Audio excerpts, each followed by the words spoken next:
विवेक बहुत परेशान था। उसे समझ में नहीं आ रहा था कि वह इस परिस्थिति से कैसे निपटे।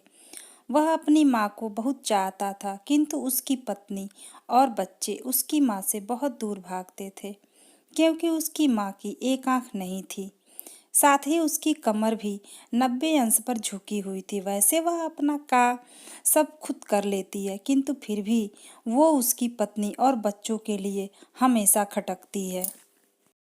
दादी, आप ऊपर के कमरे में जाओ, मेरे दोस्त आ रहे हैं, विवेक के बेटे अखिल ने बड़ी बेरुखी से कहा। पर बेटा, मैं तो यहाँ बहुत दूर बैठी हूँ, विवेक की माँ ने बहुत प्यार से कहा।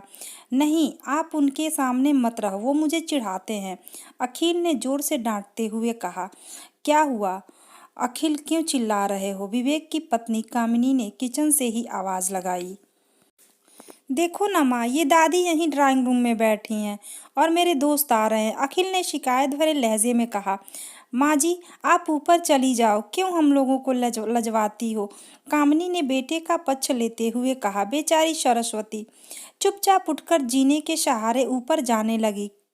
झुकी हुई कमर होने के कारण उन्हें ऊपर चढ़ने में बहुत परेशानी हो रही थी, लेकिन वो अपनी पूरी ताकत से ऊपर अकेले कोने वाले कमरे में जाकर बैठ गईं। विवेक बाजू वाले कमरे में बैठा हुआ था। वह यह सब सुन रहा था। उसे कष्ट हो रहा था कि उसकी माँ को कितना अपमानित होना पड़ रहा है, परंतु वह असहाय था। अगर वह कुछ कहता तो पत्नी और बच्चे उसका विरोध करने लगते। दूसरे उनके तर्क भी सही लगते। चूंकि वो एक प्रशासनिक अधिकारी था, उसका सामाजिक स्तर बहुत ऊंचा था, उसकी ससुराल भी एक उच्च घराने में थी, अतः वह चुपचाप इस तरह हर दिन अपनी माँ को अपमानित हुए देखता रहता था। एक दिन विवेक की पत्नी ने रात में विवेक से कहा, देखो जी, अब कुछ करो। कल कलेक्टर साहब की पत्नी आई थी, माँ जी अपनी उसी देसी धुन धारा में मिली। मुझे बहुत शर्म आ रही थी बताते हुए कि ये मेरी सास हैं। मैंने कह दिया कि दूर की रिश्तेदार हैं, इलाज कराने आई हैं। विवेक को रोना आ गया, किंतु फिर भी वह चुप रहा। उसे समझ में नहीं आ रहा था कि वो क्या करे। अपने बेटे की मनःस्थिति को उसकी माँ बहुत अच्छे तरह से समझती थी, लेकिन बेटे को कोई कष्ट ना हो, इसलिए वो हर बात को चुपचाप सह लेती थी। विवेक बहुत उदास रहने लगा। एक तरफ परिवार और सामाजिक स्तर पर जीने की प्रतिबद्धता थी, तो दूसरी ओर उसकी अपनी माँ थी। आखिर माँ से अपने बेटे की यह हालत देखी नहीं गई। एक दिन उसने अपने बेटे से कहा, देखो बेटा विवेक, बहुत दिन हो गए हैं, मैं अपने गांव जाना चाहती हूँ, मुझे वहां पहुंचा दो, मेरा यहाँ मन नहीं लग रहा है। किंतु माँ, वहाँ तो कोई नहीं है जो तुम्हारी देखभाल करेगा। कौन करेगा तुम्हारी देखभाल? विवेक ने आश्चर्य से पूछा। अरे सब गांव वाले तो हैं, और तुम्हारे मामा जी तो भी उसी गांव में रहते हैं, और फिर हम सारी व्यवस्थाएं कर आएंगे ना। कामिनी को तो जैसे मन की मुराद मिल गई हो। हाँ बेटा, बहुत सही कह रही है, सरस्वती ने लंबी सांस लेते हुए कहा। विवेक जानता था कि गांव में माँ की देखभाल करने वाला कोई नहीं है, लेकिन अपनी पत्नी के जिद के कारण वह अपनी माँ को गांव छोड़ने पर विवश हो गया था।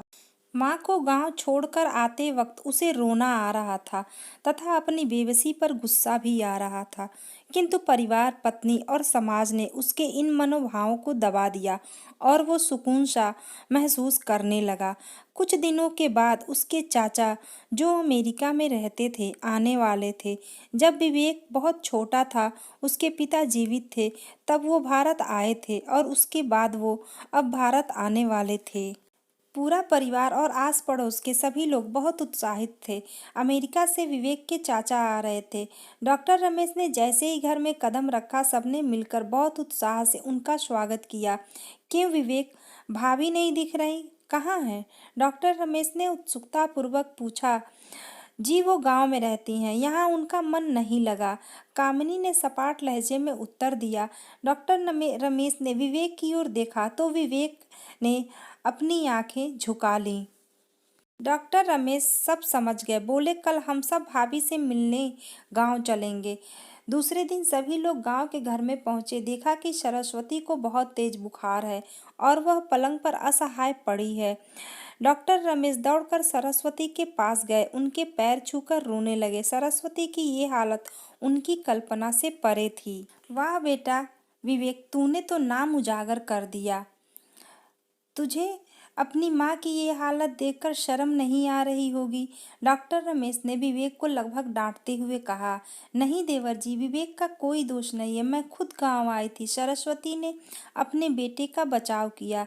मुझे सब पता चल गया है। भाभी आप चुप रहो। क्यों बहू, तुम्हें अपनी सास की कुरूपता पसंद नहीं है? समाज में तुम्हें नीचा देखना पड़ता है ना? डॉक्टर रमेश ने कामिनी की ओर व्यंग से देखा। कामिनी निरुत्तर होकर विवेक को देखने लगी। आज तुम जिस सामाजिक स्तर पर हो वो इन्हीं के संघर्षों की देन है।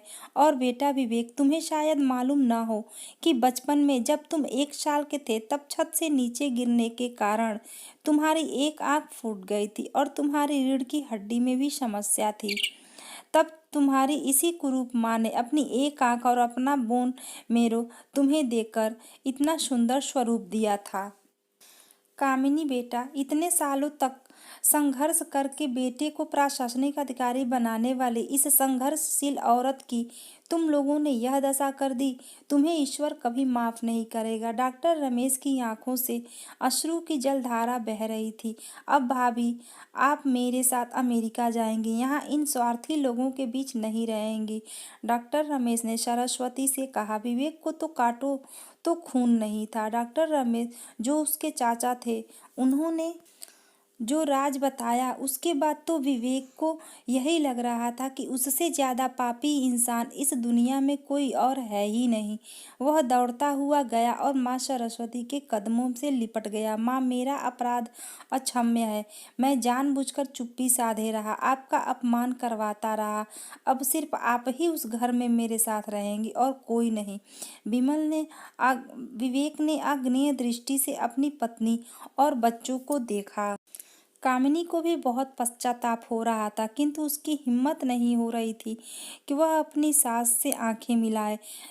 सरस्वती ने कामिनी की मनः स्थिति को समझकर उसको पुचकारते हुए अपने पास बुलाया और विवेक को डांटते हुए कहा, खबरदार, जो मेरी बहू को मुझसे अलग करने की कोशिश की तो तुझे ही घर से बाहर निकाल दूंगी।